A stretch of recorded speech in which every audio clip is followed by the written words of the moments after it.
nós vamos conhecer melhor uma empreendedora muito querida e muito admirada por empreendedores, por consumidores, enfim, por todos os brasileiros.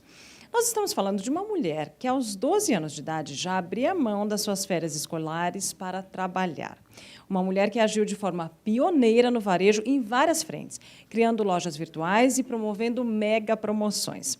Trata-se de uma empreendedora que se tornou sinônimo de inovação, de perseverança e de sucesso. Por favor, eu gostaria de convidar aqui ao palco Luísa Trajano. Perdão.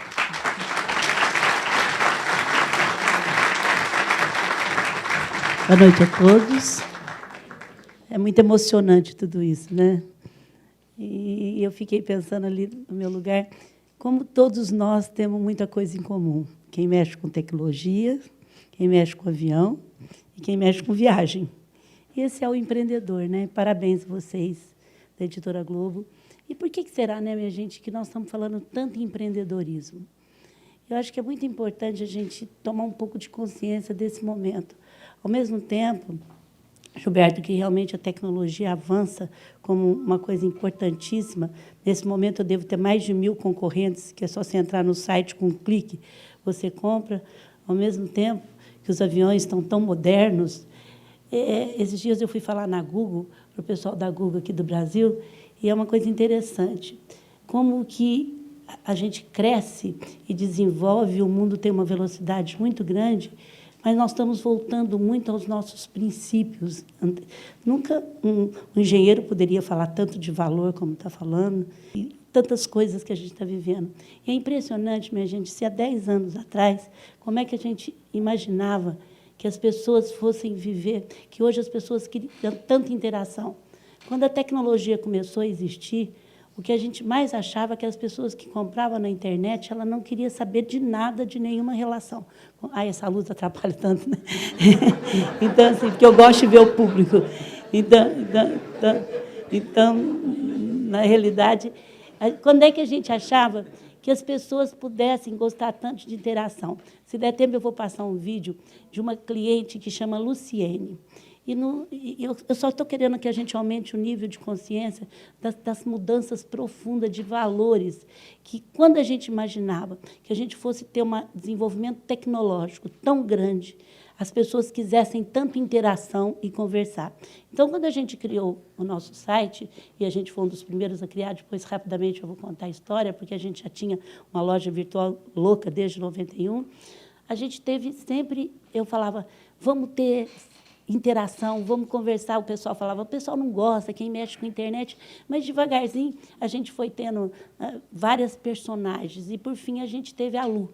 A Lu era uma vendedora virtual, é uma vendedora virtual, e ela conversa com o cliente. E essa Luciene, ela recebia e-mails, e a gente tem um CRM muito bom, e a gente manda e-mail bem de acordo. Olha, Luciene, você comprou isso, compra aquilo. E nós largamos, e ela tinha o spam, e ela passou a não receber mais os e-mails nossos. E, de repente, ela mandou um e-mail para nós dizendo assim, por que a Lu não fala mais comigo? Eu não sei se tem o vídeo aí, tem, eu só gosto de passar esse vídeo. Hoje tenho minha assistente, mas porque eu nunca preparo nada, eu só vou de acordo com o público, e tem 1.000 coisas aí. Então, aí a Lu falou, por que você realmente parou de falar comigo? O que eu quero deixar bem claro, e para depois contar nossas histórias e amarrar o que os três falaram, é que como a gente não conhece o ser humano, como é que há 10, 15 anos atrás, quando a gente começava a falar em internet, a gente achava que uma pessoa que comprava, ela não queria saber de ninguém, falar com ninguém e queria ser sozinha. O empreendedor, geralmente, ele começou, se a gente vê as histórias todas aqui, ele começou vendendo, ele começou acreditando num sonho, ele começou estudando, mas voltando, falando, não, eu quero fazer alguma coisa. E assim foi o Magazine Luiza também. E nós, seu Osíris, nascemos num lugar que não era muito certo, não, e deu certo. Porque, apesar de a gente amar nossa cidade de Franca, e a gente continuou falando Porta, a gente mudou para cá agora, mas ela é a última cidade do estado de São Paulo. Ela fica a 400 e tantos quilômetros de São Paulo. E numa loja de varejo, que você sabe que varejo dá pouquíssimo lucro eletrodoméstico, né? Então, não é lá o grande lucro. E como é que nasceu o Magazine Luiza? Eu sou de uma família muito empreendedora. A minha tia trabalhou não tem filhos, e trabalhou durante muitos anos numa loja. Ela era vendedora. Também, como você, teve uma família muito pobre, catava café e tudo mais, e ela foi a melhor vendedora. Antigamente, essas lojas do interior, quando eram muito de famílias tradicionais, ela não tinha... Eu falei isso no IPO, o pessoal do financeiro lá nos Estados Unidos quase me mataram. Meu pessoal falava, assim, alguém vai entender isso que você está falando? Porque nas cidades do interior, antigamente, as lojas tinham até banco, e era verdade. E aí o pessoal falava assim, não, aí saíam rindo de mim do IPO. O que o povo aqui nos Estados Unidos vai entender que as lojas tinham até banco? Mas era verdade, o senhor Osíris sabe disso. Antigamente, as lojas tinham vários setores, e a minha tia tomava conta de um setor, que era de presentes. E aí ela casou, foi ser representante, mas ela adorava voltar para Franca. E comprou uma pequena loja com muitas dificuldades. Eu nunca esqueço de exemplos que eu tive, porque a ética sempre prevaleceu. Nós auditamos um balanço há 15 anos atrás, em uma empresa do interior de São Paulo, e de varejo. E, na época, auditar balanço era dizer que a gente não era boa. Então, são os fundadores da empresa, e, na realidade, muitas vezes a cliente chegava para ela e falava, dona Luísa, eu já paguei.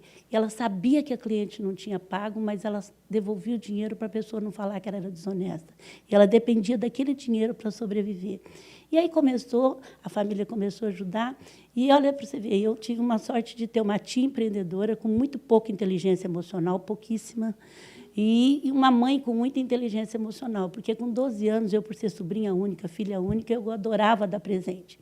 E as minhas amigas falam que eu dei certo por causa disso, porque as amigas dela, a mãe delas falava assim, não pode que eu não tenho dinheiro. A minha mãe falava, minha filha, você quer dar presente? Dá, vai, trabalha, ganha um dinheiro e dá o presente. E aí eu fui trabalhar nas férias escolares para poder ter dinheiro para dar presente no Natal. E não é que eu gostei, adoro vender. E o Magazine foi crescendo. Eu, quando me formei, com 16 anos, eu trabalhei muito, já fui estudar à noite, fui trabalhar, e eu sempre tive um espírito administrativo melhor do que a minha tia, e aprendi muito empreendedorismo com ela. E a gente, de vez em quando, porque a minha tia, ela não entendia, até hoje, ela não entende como é que eu tenho que dar treinamento de vendedor. Para você também deve ser meio difícil entender algumas coisas, porque ela nasceu vendedora e ela nunca precisou de treinamento, e ela sempre foi a melhor vendedora, tratou todo mundo bem. Como é que eu preciso gastar dinheiro dando treinamento e fazendo... Então, quer dizer, essas coisas é muito difícil. E nós fomos crescendo, e gozado que desde pequena eu escutava dela assim, eu quero chegar... Isso ela devia ter 2 ou 3 lojas, eu quero chegar em São Paulo com 50 lojas no mesmo dia. E numa cadeia de rádio e televisão. Porque ela gostava tanto de propaganda que, quando ela comprou a loja, que era a antiga Cristaleira, ela era muito conhecida na cidade. Ela fez um concurso para quem escolhesse o nome do Magazine, ganhava, na época, um colchão. E o cliente que escolheu o Magazine Luiza. E até difícil, porque Magazine em inglês é revista. Como é que você vai explicar isso fora? E Luiza, porque era o nome dela. E Luiza não era nem na moda. Quando eu me chamo Luiza, hoje tem cada 5 crianças que nascem, pelo menos umas 2 não chama Luiza. Mas antigamente era só nome de vó, né? Então, e aí escolheram o Magazine Luiza. E agora a gente, depois que vem toda a estrutura, a gente pensava, vamos tirar Magazine, não vamos. Mas, assim, o que é o nosso espírito? O mesmo de quem... É um espírito inovador. É um espírito que não tem medo de criar. O espírito do empreendedor, ele interage. Quando há pouco tempo, eu dei uma palestra para 42% do PIB, onde estava muito presidente de empresa, e eu costumo dizer que, se o fundador do Bradesco e de todas as empresas, ele deve estar remoendo no túmulo. Porque o que nós sofisticamos as empresas é um tal de estar em reunião, de estar nisso, não pode, agora o computador não funciona. E, na realidade, o que eles faziam? Eles conheciam os seus clientes. Então, o que eu estou dizendo é que as coisas... Por isso que o papel do empreendedor está voltando. Porque hoje o cliente ele quer ser tratado como único, ele quer realmente que você saiba o que ele quer comprar, ele quer conversar. E o que hoje está fazendo a diferença, minha gente? É muito importante a gente entender isso. Só 2 coisas fazem a diferença de uma empresa ou de um profissional. O mundo mudou muito, os paradigmas são totalmente diferentes. A forma que você conduzia, que você ganhava dinheiro, é totalmente diferente da de hoje. Então, só 2 coisas. E por que empreendedorismo passou a ser tão importante? Porque o empreendedor é aquele que, acima de tudo, inova e gosta de pessoas. Todos que passaram aqui falaram em paixão. E o que acontece no mundo de hoje? Só duas coisas vão fazer a diferença. O resto tudo virou, seja de uma revista, seja de um site, seja de qualquer outra coisa, de uma empresa de varejo, de um avião, de uma empresa de tecnologia, de uma empresa de viagem. Duas coisas só vão fazer a diferença, que é atendimento, relacionamento com o consumidor e inovação. Não tem mais. E por que pessoas passou a ser tão importante? Porque, por mais que a gente trate a melhor consultoria do mundo, não tem jeito de criar procedimentos certos para você ter bom atendimento e ter boa inovação. Não tem inovação, você só cria se você tiver paixão, se a sua equipe tiver paixão, e atendimento você só cria assim. Porque nós, como consumidor, se eu sair daqui correndo agora e for para ser atendido num balcão de agência de viagem, se eu tiver com pressa, o que é bom atendimento? Vamos pensar que eles pagaram um mundo de consultoria, de coisa. Luísa, por favor, cartão de embarque número 1, rápido, que você vai perder o avião. Eu vou falar, puxa, que companhia boa. Eu mesmo, daqui um mês, chego com a minha tia, que morre de medo de andar de avião, e digo assim, bem, minha tia morre de medo de andar de avião. Tá bom, Luísa, portão de embarque número 1, passe bem. Como cliente, eu vou achar péssimo o atendimento. Então, o que vai fazer a diferença são as pessoas. É a paixão que as pessoas que trabalham com a gente. E o Magazine Luiza, desde 91, acreditava. E eu acho que o Davi, que hoje é da Época Negócios, ele nos visitou, né, Davi? Eu acho que é 15 anos, 12 anos atrás, e passou 2 dias conosco. Aí ele falou, cantei hino, contei elefante, fiz tudo isso lá, agora mesmo ele me falou. E eu digo para ele, agora nós temos uma sede linda, mas que a minha sala é a primeira, você vai contar elefante e vai cantar hino de novo. Porque a mesma coisa, porque o que nós mais lutamos, nós crescemos 28% ao ano, a gente tem 780 lojas, 12 redes compradas, que vocês sabem que não é fácil, mas a gente não perde algumas coisas. Faça aos outros o que eu gostaria de fazer 24 horas, aonde você for, seja um jornalista, seja um presidente de empresa, seja o mais simples representante que chega na nossa empresa, ele não espera mais do que 5 minutos para ser atendido. Se ele marcar às 3h05 ele está entrando. Ele tem um respeito, a gente tem um respeito a todas as pessoas, mas na prática, nas pequenas coisas. A sede pode ser linda e a gente também respeita muito a nossa tradição. Então, se vocês forem numa sede agora aqui, porque assim, quando a gente alugou essa sede, minha família quase me matou, meus filhos, meus sobrinhos. Você vai degrinir família, você está vindo aqui para esse bairro. Eu nem dava bola. Falava, é isso aqui mesmo. Falava para o Marcelo, nosso aí, aguenta aí, porque vai dar tudo certo. Porque no mesmo espaço a gente teve uma loja. Porque mudar de Franca para São Paulo, 300 famílias. Nós tivemos que dar apoio psicológico, apoio geográfico, família que nunca entrou em São Paulo. Não é fácil. E você ainda tem que você sai de um espírito para entrar no outro, você tem que manter a sua alma. Então, nós temos uma loja que da minha sala enxerga a loja. Nós temos academia de ginástica, salão de beleza, e as ruas são as ruas da nossa cidade. Rua Monsenhor Rosa, todas as ruas de Franca. Temos a Praça Nossa Senhora da Conceição, que é a praça onde a gente faz os nossos ritos. Hoje é chique, mas é a mesma coisa. Então, assim, onde a gente faz todos os nossos ritos. E uma paixão pelo Brasil. O Magazine Luiza, há 15 anos seguidos, toda segunda-feira, canta o hino nacional em todas as suas unidades. Não é agora que o Brasil está na moda. Há 15 anos, todas as nossas lojas têm uma bandeira do Brasil.